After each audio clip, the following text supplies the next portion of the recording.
Good morning students. Today we start the new topic organizing. हमारा planning topic ख़त्म हो चुका है, उसके बाद हम स्टार्ट करें नया टॉपिक ऑर्गेनाइजिंग। अब सबसे पहले क्वेश्चन अराइज होता है, व्हाट इज़ ऑर्गेनाइजिंग।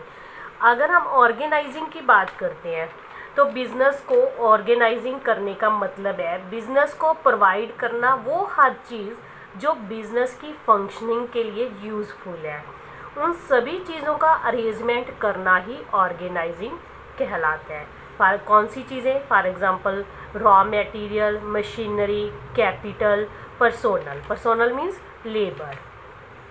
तो इन सभी चीज़ों को ऑर्गेनाइज करना इन सभी चीज़ों को अरेंज करना ही क्या कहलाता है? Organizing. It means it organizing refers to the process of defining and grouping the activities of enterprise and establishing authority relationship among them. Next, features of organization. First feature is division of work. अब जैसे कि हमने पहले क्या किया, planning में क्या किया जाता है, प्लानिंग करने के बाद हमने क्या करना होता है, काम को डिवाइड करना होता है।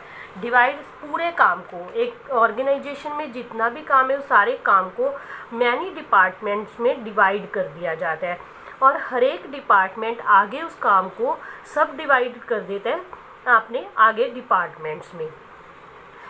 डिवीज़न ऑफ वर्क करना क्यों ज़रूरी है? For the efficiency in work. काम में एफिशिएंसी लाने के लिए हम डिवीज़न ऑफ वर्क करते हैं। नेक्स्ट आता है कोऑर्डिनेशन। अब हर एक ऑर्गेनाइजेशन का मेन पर्पज़ क्या होता है? अपने ऑब्जेक्टिव को अचीव करना। Different persons are assign different work. हर अलग अलग काम के लिए अलग अलग पर्सन्स लगाए जाते हैं और सभी का अलग अलग क्या करते हैं, काम करते हैं, लेकिन सभी का एक ही एम होता है। क्या एम? ऑर्गेनाइजेशन के ऑब्जेक्टिव को अचीव करना। इस तरह से उनमें क्या बना रहता है? कोऑर्डिनेशन बना रहता है। नेक्स्ट आता है कॉमन ऑब्जेक्टिव। अब क्या है, उन सभी का कॉमन ऑब्जेक्टिव क्या है? ऑर्गेनाइजेशन के ऑब्जेक्टिव को अचीव करना। हर एक का अपना अपना ऑब्जेक्टिव नहीं होता, सभी का कॉमन ऑब्जेक्टिव होता है कि ऑर्गेनाइजेशन का जो उन्होंने ऑब्जेक्टिव डिसाइड किया है, जिस पर्पज़ के लिए ऑर्गेनाइजेशन बनाई गई है, उसको अचीव करना। Organization is a machine of management. Organization को एक मशीन माना गया, मैनेजमेंट की एक मशीन माना गया। जैसे कि एक मशीन में एक पुर्जा गलत लगा दें तो मशीन अच्छे से काम नहीं करेगी। ऐसे ही अगर हम किसी पर्सन को उसकी क्वालिफिकेशन, उसकी स्किल के अकॉर्डिंग काम ना दें तो वो क्या होगा? अच्छे से काम नहीं होगा। तो क्या होगा? काम फेलियर हो जाएगा, ऑर्गेनाइजेशन का ऑब्जेक्टिव अचीव नहीं होगा। तो ऑर्गेनाइजेशन एक मशीन की तरह काम करवाना पड़ता है, यानी कि हर एक पर्सन को उसकी क्वालिफिकेशन और स्किल के अकॉर्डिंग काम डिवाइड किया जाता है। नेक्स्ट हमारा आता है topic importance of organization. First importance क्या है ऑर्गेनाइजेशन की? Benefits of specialization. Benefits of specialization, हमें स्पेशलाइजेशन के बेनिफिट्स मिलते हैं क्योंकि हर एक पर्सन को उसकी क्वालिफिकेशन और स्किल के अकॉर्डिंग काम दिया जाता है। हर कोई पर्सन अपने काम में एक्सपर्ट होता है। एक्सपर्ट होगा तो ऑब्वियस है अपने काम को सही तरीके से कम टाइम में और सही कॉस्ट के ऊपर पूरा करेगा, जिससे एक एक्सपर्ट की सर्विसेज रिसीव होती हैं। तो क्या होता है? बेनिफिट ऑफ स्पेशलाइजेशन के बेनिफिट हमें मिलने लगते हैं। Clarity in work relationship. अब ऑब्वियस है सभी को काम बांटा गया है, किसने क्या काम करना है, एक व्यक्ति क्या काम करेगा, दूसरा क्या काम करेगा, तो सभी को अपने अपने काम के बारे में क्लैरिटी होती है और ये भी पता होता है कौन किसको रिपोर्ट करेगा। तो clarity in working relationship. Optimum utilization of resources. Obvious जैसे हमने ऊपर कहा कि सभी को काम डिवाइड किया गया है, कौन क्या काम करेगा, किसने क्या काम करना है और दूसरा पर्सन ने क्या काम करना है। ऑब्वियस क्या होगा? रिसोर्सेज का डुप्लीकेशन नहीं होगा, ना ऑप्टिमम यूटिलाइजेशन ऑफ रिसोर्सेज होगा। Adaptation to change. Adaptation to change में क्या होता है? Whenever managerial post fall vacant. अगर कोई मैनेजरियल पोस्ट खाली हो जाती है तो इमीडिएटली प्रमोशन के द्वारा उसको भर लिया जाता है, क्योंकि हर एक सबॉर्डिनेट को अपने बॉस के काम के प्रति पता होता है। तो इससे क्या होगा? There is no difficulty for his taking up the, उसको नई पोस्ट लेने में कोई भी डिफ़िकल्टी नहीं आती, वो आसानी से इस चेंज को अडॉप्ट कर लेता है।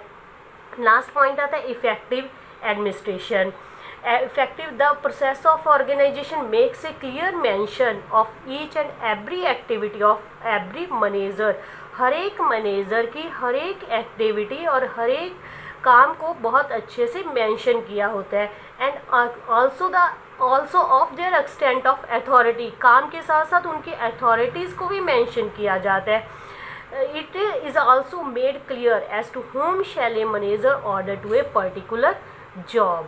Everybody know to whom they are accountable. वो किसको अकाउंटेबल है. तो इससे क्या होगा, इफ़ेक्टिव एडमिनिस्ट्रेशन बनेगा. कोई कन्फ्यूज़न नहीं रहेगी कि ना तो अपने काम के प्रति ना अपनी अकाउंटेबिलिटी के प्रति. तो इफ़ेक्टिव एडमिनिस्ट्रेशन होगा. नेक्स्ट आएगा ऑर्गेनाइजिंग प्रोसेस. अब ऑर्गेनाइजिंग प्रोसेस में सबसे पहले बात आती है identification and division of work. सबसे पहला काम क्या है, हमने मैनेजमेंट में सबसे पहला काम क्या है, प्लानिंग. अब जो प्लानिंग कर ली हमने तो उसके अकॉर्डिंग क्या बांटना है, काम को बांटना. पहले क्या किया जाएगा, काम को आइडेंटिफाई किया जाएगा, फिर काम को बांटा जाएगा ताकि किसी भी तरह की ओवरलैपिंग ना हो. आइडेंटिफाई करना और फिर काम को डिवाइड करना ताकि किसी तरह की ओवरलैपिंग, मतलब किसी दो पर्सन्स को एक जैसा काम ना मिले. काम को प्रॉपरली बांट देंगे. जब काम को डिवाइड कर लिया जाएगा, फिर आता है हमारा नेक्स्ट प्रोसेस डिपार्टमेंटलाइजेशन. डिपार्टमेंटलाइजेशन का मतलब होता है अलग अलग काम के अलग अलग डिपार्टमेंट बना दिए जाते हैं. डिपार्टमेंट दो बेसिस पे बनते हैं, functional basis and divisional basis. Functional basis में जैसे परचेज डिपार्टमेंट बना दिया, सेल डिपार्टमेंट, मार्केटिंग डिपार्टमेंट. और डिविजनल बेसिस पे जो डिपार्टमेंट बनाए जाते हैं, अगर एक ऑर्गेनाइजेशन एक से ज़्यादा प्रोडक्ट प्रोड्यूस कर रही है तो हर एक प्रोडक्ट के लिए वो अलग अलग डिपार्टमेंट बनाएगी. जैसे एक तो उसने मोबाइल फ़ोन प्रोड्यूस किया, मोबाइल फ़ोन बना रही है तो मोबाइल फ़ोन के लिए डिपार्टमेंट बनेगी. दूसरा वो कार मैन्युफैक्चरिंग कर रहे हैं तो कार मैन्युफैक्चरिंग के लिए अलग से डिपार्टमेंट बनेंगे. That is known as divisional basis. तो डिपार्टमेंट दो तरीक़ों से बनाए जाते हैं, फंक्शनल बेसिस पे और डिविजनल बेसिस पे. जब हमने डिपार्टमेंट बना देते हैं उसके बाद मोस्ट इम्पॉर्टेंट काम क्या होता है, असाइनमेंट ऑफ ड्यूटीज़. अब उनको क्या करना, हमने ड्यूटीज़ असाइन कर देना. अब ड्यूटीज़ असाइन मतलब वर्क प्रोवाइड करना. वर्क इस तरीके से काम देना कि उनकी क्वालिफ़िकेशन और उनकी स्किल मैच करे. अगर उनकी क्वालिफ़िकेशन और स्किल मैच नहीं करेगी तो ऑब्वियस है वो काम क्या होगा, अच्छा नहीं होगा. अगर हम उनकी क्वालिफ़िकेशन स्किल उनकी मैच करती है तो क्या होगा, वो आसानी से अपनी ड्यूटीज़ को पूरा कर पाएंगे और वहाँ पे ओवरलैपिंग नहीं होगी, काम को दो बार नहीं किया जाएगा, ऑप्टिमम यूटिलाइजेशन ऑफ रिसोर्सेज होगा. Next important process is establishing reporting relations.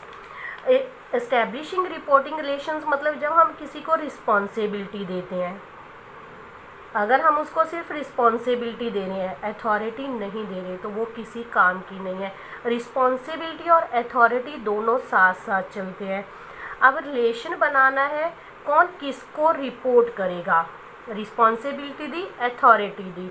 अब रिलेशन किस में बनाना है हमने, कौन किसको रिपोर्ट करेगा. अब क्या होते हैं, कुछ लोगों के पास ऑर्गेनाइजेशन के में कुछ के पास ज़्यादा अधिकार अथॉरिटीज़ होती है, उसको टॉप लेवल में लिया जाता है.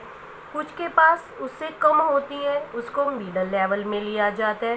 कुछ के पास उससे भी कम होती हैं, उसको लोअर लेवल में लिया जाता है. अब सुपीरियर और सबॉर्डिनेट के बीच में रिलेशन बनाना ही क्या कहलाता है, इस्टेब्लिशिंग रिपोर्टिंग रिलेशंस. इसमें हम ये बनाते हैं कौन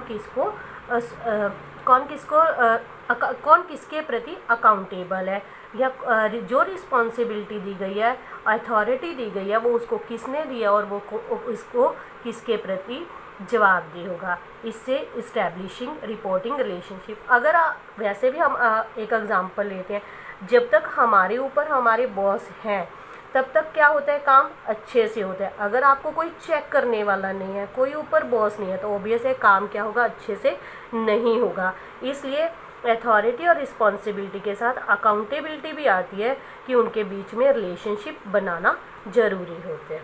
ये था हमारा आज का topic organizing importance and process. Read this chapter from book Unit 5